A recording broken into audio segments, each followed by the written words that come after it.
Welcome back, everyone. It's a standard mode game on Fjords. I am once again in my brand new T110E5. And I've been trying to figure this is actually the first time I ended up in Fjords with this, and I went, alright, how do I best make this tank work on this map?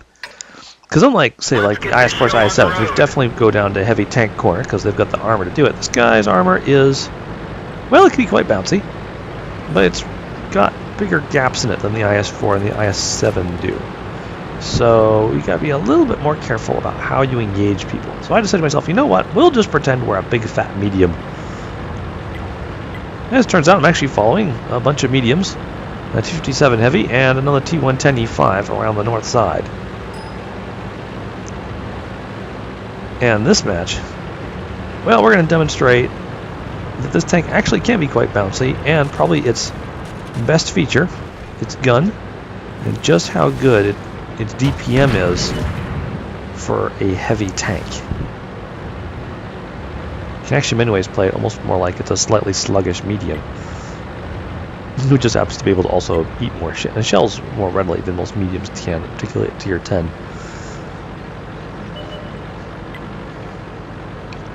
So our Panther 2, his little tier 8 vehicle, has come running up to the entrance of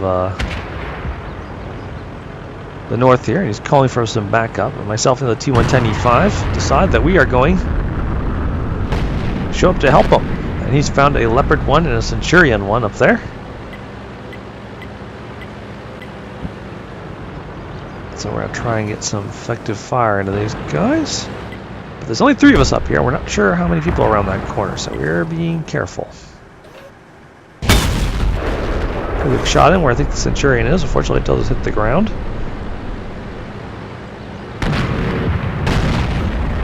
Oh yeah, there's now another enemy T110E5 back there. Here's the Centurion. Oh, he's coming up. That's it. Come up where I can shoot you. Thank you. Both of us put good shots in Centurion, who's suddenly feeling a little bit less clever, I think, about his choice of place to fight. But that Panther's being put under some pretty heavy pressure. I'm going to go over there and try and give him a hand. If nothing else, give them something else to shoot at. Because he's just a tier 8 medium. He can't take that sort of pressure for long. Oof, got a lucky bounce right there. Take my time, make sure I do the damage. Get my front facing him, bounce again. Take an actual damaging hit from there, T110E5, put another shot into him. Panther's gun depression is clearly, lack of gun depression is clearly giving him some trouble. Ah, aimed low, shot went high. Oof, oh, ow. Leopard 1's got a very nice gun. So he puts one through the, looks like the front of my turret. So it looks like it's a 3-on-3 up here.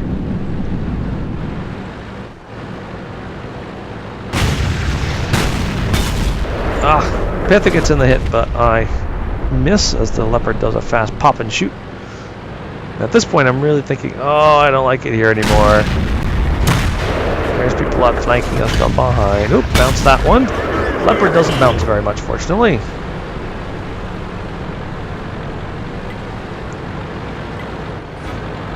Alright. Two badly damaged enemy. Several badly damaged tanks around the corner, but we still haven't seen a whole bunch of the enemy team. I'm not liking it very much here. I feel very, very exposed, particularly since they just turned the, oh man, T30. They definitely have more back there. Oh, and a T50 and a T54E1 as well. Yeah, there's a. This is bad. T110E5 is probably the scariest thing out there, though. He's at because he's tier 10. Oh, we've lost the Panther 2. It's just me and the other T110E5. Take out the T54E1. See if the other T110 has set that guy on fire. Leave him to burn to death. Go for the big dangerous T30. Oof! Ow! Leopard puts another penetrating hit in. Keep going for the weak point on top of the T30's turret. Oh, missed that one entirely. Ow! Stop it. Ah, that's not what we needed. Whoa, that's not good. That's a big gun. Ooh, got lucky and bounced it. Go for the hull. There we go. Ow! Alright, ferocious DPM of R2 managed to cut down that T30. Amazingly, the other T110E5 still has most of his health, so I choose to let him go first. This guy is reloading. Quickly finish him off. And then fall back behind the friendly E5. Luckily, all those guys who were behind us went south to go take on the two IS tanks down there, the IS-4 and the IS-7, and they are clearly having a terrible time figuring out how to kill those two heavily armored behemoths. All that we know is left up here is that Leopard, but it looks like he's taken off running. He doesn't want to have anything to do with two T110E5s who have up here.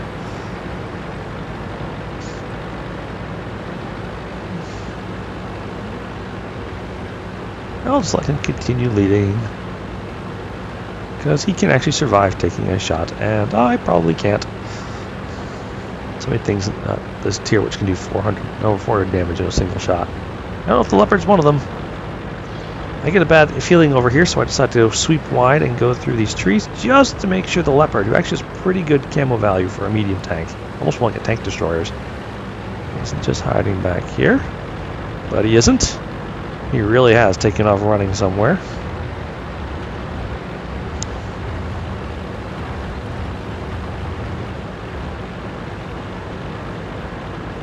IS tanks are having a final time crushing the Tier 9 Centurion. Don't know where their IS-3 went, but he's off somewhere. At this point we're trying to decide cap or fight.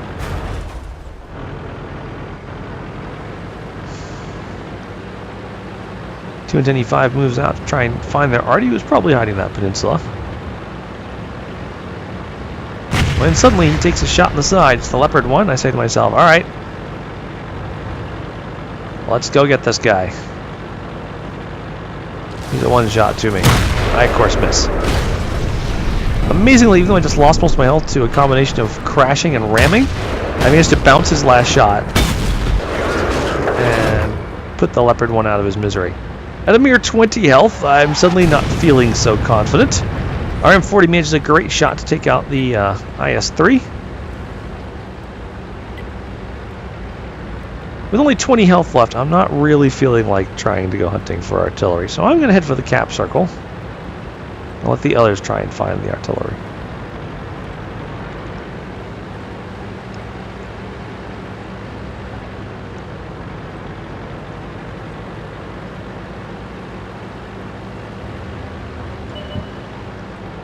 But it's actually me who finds the artillery. Oh crap, he's aiming at me. Oh good, he missed.